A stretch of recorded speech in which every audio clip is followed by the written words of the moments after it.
पाकिस्तान से साल 2023 में अपने प्यार की खातिर नेपाल के रास्ते भारत आई सीमा हैदर को कौन नहीं जानता है।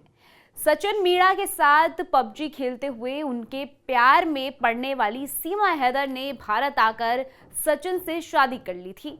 तब से ही वो उत्तर प्रदेश के नोएडा में अपने पति सचिन के साथ रह रही थी। दोनों की प्रेम कहानी पूरे देश में चर्चा का विषय रही और अब सीमा हैदर और सचिन मीणा के घर किलकारी गूंजी है। जी हाँ, सीमा हैदर ने बेटी को जन्म दिया है, लेकिन इस खुशी के साथ ही अब सीमा और सचिन की बेटी की नागरिकता पर सवाल उठ रहे हैं।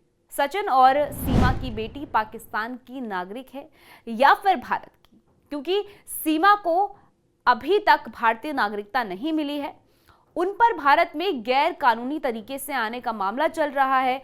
ऐसे में सीमा और सचिन की बच्ची का भविष्य क्या होगा, ये एक बड़ा सवाल है। चलिए स्टोरी में आगे बढ़ेंगे, लेकिन उससे पहले आयोन भारत को सब्सक्राइब कर लीजिए। स्वागत है आपका, मेरा नाम तान्या अधिकारी है। देश के मशहूर गजल गायक स्वर्गीय जगजीत सिंह ने एक गजल गाई थी, न उम्र की सीमा हो न जन्म का हो बंधन, जब प्यार करे कोई तो देखे केवल मन।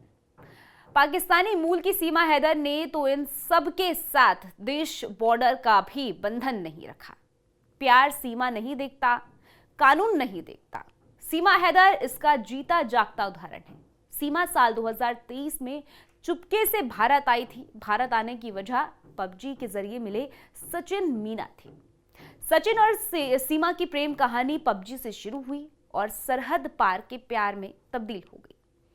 भारत आने के बाद सीमा ने सचिन से शादी कर ली थी और सचिन के साथ ही अपनी दुनिया बसा ली थी। सीमा हैदर के 4 बच्चे पहले ही थे और अब 5वीं बार बच्ची को उन्होंने जन्म दिया है। उन्होंने एक बच्ची को जन्म दिया है, लेकिन एक तरफ जहां इस बात की खुशियां मनाई जा रही है, वहीं दूसरी तरफ इस बच्ची की नागरिकता पर भी सवाल उठाए जा रहे हैं। सोशल मीडिया पर इस तरह के सवाल किए जा रहे हैं कि सीमा और सचिन की बेटी पाकिस्तान की नागरिक है या फिर भारत की। चलिए आपको बताते हैं कि आखिर किसी व्यक्ति को कैसे मिलती है भारत की नागरिकता। कैसे मिलती है भारत की नागरिकता? देखिए, भारत में किसी को नागरिकता देने या फिर किसी की नागरिकता खत्म करने के लिए भारतीय नागरिकता अधिनियम 1955 में प्रावधान किए गए हैं। भारतीय संविधान लागू होने के बाद भारतीय नागरिकता मिलने और खत्म होने के बारे में एक एक्ट है। यह एक्ट क्या कहता है? यह एक्ट कहता है कि 5 तरीके से भारत की नागरिकता हासिल की जा सकती है। जन्म के आधार पर, वर्ष के आधार पर, पंजीकरण के आधार पर, प्राकृतिकरण से क्षेत्र के समावेश के आधार पर नागरिकता दी जा सकती है। इसके अलावा नागरिकता अधिनियम 1955 में क्या कहा गया है, यह भी समझिए। भारत में जन्म लेने वाला हर व्यक्ति भारत का नागरिक होता है। माता पिता में से एक भी अगर भारतीय है तो वो शख्स भारत का नागरिक है।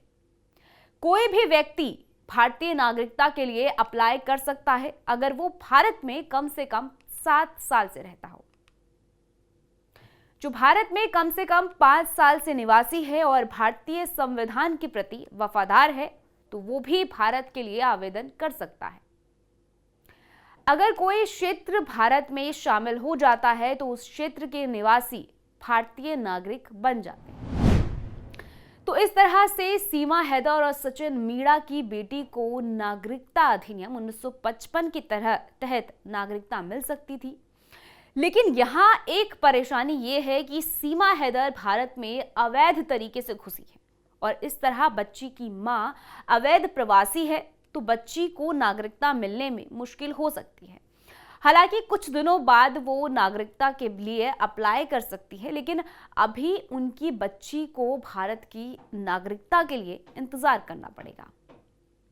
अब आपको सचिन और सीमा हैदर की बच्ची की नागरिकता से जुड़े जितने भी सवाल थे, उन सब का जवाब मिल गया होगा। अब आगे क्या होता है? ये 4 बच्चों के साथ पहले ही सीमा हैदर भारत आ चुकी है। ऐसे में एक और बच्चा जिसकी नागरिकता पर बड़ा सवाल है, क्या इस पर आगे क्या होता है ये देखना होगा। लेकिन कुछ भी कहो, सीमा और सचिन की लव स्टोरी पूरी फिल्मी लगती है, जिस पर यकीन करना कई बार मुश्किल होता है।